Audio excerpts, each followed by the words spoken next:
Story 1. The Hitchhiker Who Knew Too Much by Marcus Sullivan from Portland, Oregon. It was supposed to be a simple road trip.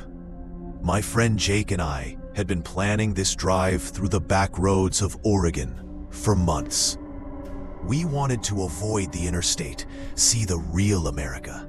You know, small towns, diners, forests that went on forever. It was late September, and we'd been driving for about 6 hours when the sun started to set. That's when we saw him. He was standing on the side of the road, thumb out, wearing a faded denim jacket and jeans. Nothing unusual, really. Just a guy who needed a ride. Jake was the one driving, and before I could say anything, he was already pulling over. I had this weird feeling in my gut, but I kept quiet. The guy opened the back door and slid in without saying a word. "Thanks for stopping," he finally said. His voice was flat, emotionless. Jake asked where he was headed, and the guy just said, "North." That was it. No town name, no explanation. We drove in silence for maybe 10 minutes before he spoke again. "You boys shouldn't be on this road after dark." Jake laughed it off, said we'd driven plenty of back roads before. But the guy wasn't laughing. "I'm serious. Bad things happen on this stretch. People go missing." I turned around to look at him, and that's when I noticed something that made my blood run cold. He was staring directly at me, but his eyes weren't moving. They were fixed, unblinking, and then he said something that still haunts me to this day. "Like the couple in the blue Honda. 3 weeks ago, they stopped for someone too." My heart dropped. We were driving a blue Honda. I'd never mentioned that. The car was a rental, not even registered to us. There was no way he could have known. Jake's hands tightened on the steering wheel. I could see his knuckles turning white. "How do you know what car we're driving?" I asked, trying to keep my voice steady. The man smiled, but it didn't reach his eyes. "I pay attention." That's when things got worse. He started describing our route, turn by turn, even though we hadn't told him where we were going. He knew about the gas station we'd stopped at 2 hours earlier. He knew Jake had ordered a coffee, and I'd bought a bag of chips. He described the woman who'd been working the register, right down to her name tag. Jake was trying to stay calm, but I could hear the panic in his breathing. "We're going to pull over up here," he said, voice shaking. "You need to get out." The man in the back seat didn't respond. For a moment, there was just the sound of the engine and our tires on the asphalt. Then he leaned forward, close enough that I could smell something metallic and wrong. "You can stop," he whispered, "but I'll still be here." Jake slammed on the brakes. We both turned around, ready to force him out if we had to. But the back seat was empty. Completely empty. The door was still closed, still locked from the inside. There was no way he could have gotten out. We searched the car, checked the trunk, looked up and down the road. Nothing. He was gone. We didn't stop driving until we hit the next town, 30 miles away. When we finally checked into a motel, I looked up missing persons cases for that area.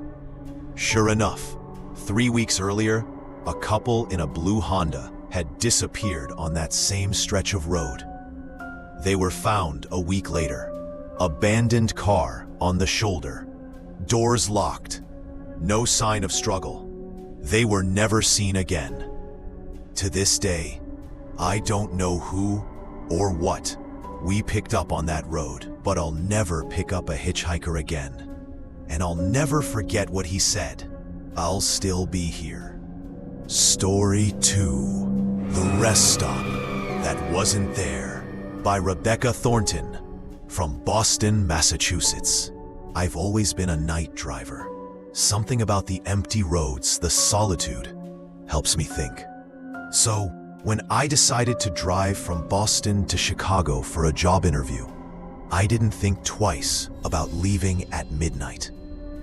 It was a straight shot on the interstate, about 15 hours if I pushed through. Everything was fine for the first 8 hours. Then, the storm hit.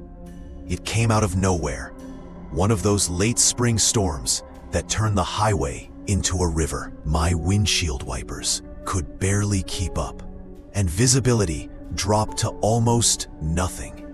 I'd been driving for 9 hours straight. My eyes were burning, and I was running on fumes, literally and figuratively. That's when I saw the sign.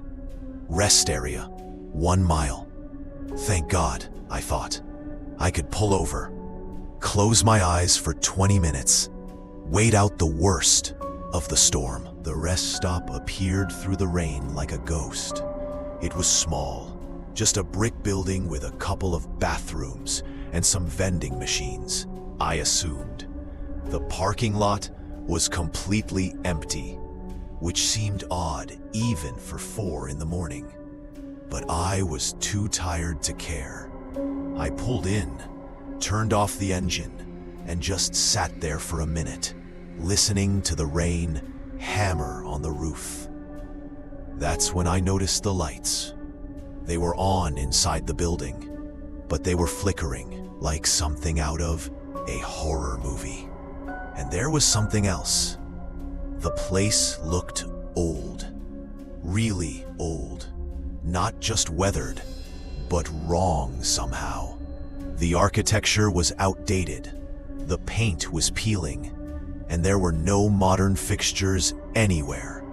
No security cameras, no updated signs, nothing that suggested anyone had maintained this place in decades. I should have left right then, but I needed to use the bathroom, and I was so tired I could barely think straight. I grabbed my jacket, sprinted through the rain, and pushed open the front door. The smell hit me first. It was musty, like mold and standing water, mixed with something chemical and wrong. The lights inside were worse than I'd thought, buzzing and flickering in a way that made my head hurt. The bathroom was down a narrow hallway, and with each step I took, that feeling of wrongness got stronger. The walls were covered in graffiti, but not normal stuff. There were symbols I didn't recognize, scratched deep into the plaster, and names. Dozens of names, carved into every surface, with dates next to them. Some of the dates went back to the 70s, but what really made my skin crawl was that some of the dates were recent. Last month, last week, yesterday. I finished quickly and got out of there, practically running back to my car. But when I pushed open the exit door, I stopped dead. My car was gone. The parking lot was empty, completely empty. Not just my car, but the parking spaces themselves looked wrong. The lines were faded, almost invisible, and the asphalt was cracked and broken, with weeds growing through it. It looked like no one had been here in years. I pulled out my phone. No signal, not even one bar. I tried to stay calm, think logically. Maybe I'd come out a different door. Maybe my car had been towed. But I knew that wasn't true. I'd been inside for maybe 5 minutes, and there was no one here. No tow truck, no security, no nothing. That's when I heard it. Footsteps coming from inside the building, slow and deliberate, walking down that hallway toward the exit. I didn't wait to see who it was. I ran. I ran into the storm, into the darkness, down the highway on foot. I must have run for 20 minutes before I saw headlights. A truck driver stopped, said I looked like I'd seen a ghost. I told him I needed a ride, that my car had broken down. I didn't mention the rest stop. Here's the thing that still keeps me up at night. When I finally made it to Chicago, I looked up that rest stop on every map, every GPS system, every rest area directory I could find. It doesn't exist. There's no rest stop on that stretch of highway. There never was.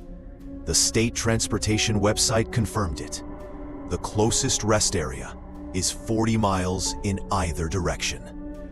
Those carved names in the bathroom against missing persons reports? 7 matches. 7 people who disappeared on that highway over the last 30 years. All of them were last seen at a rest stop that doesn't exist. I never found my car.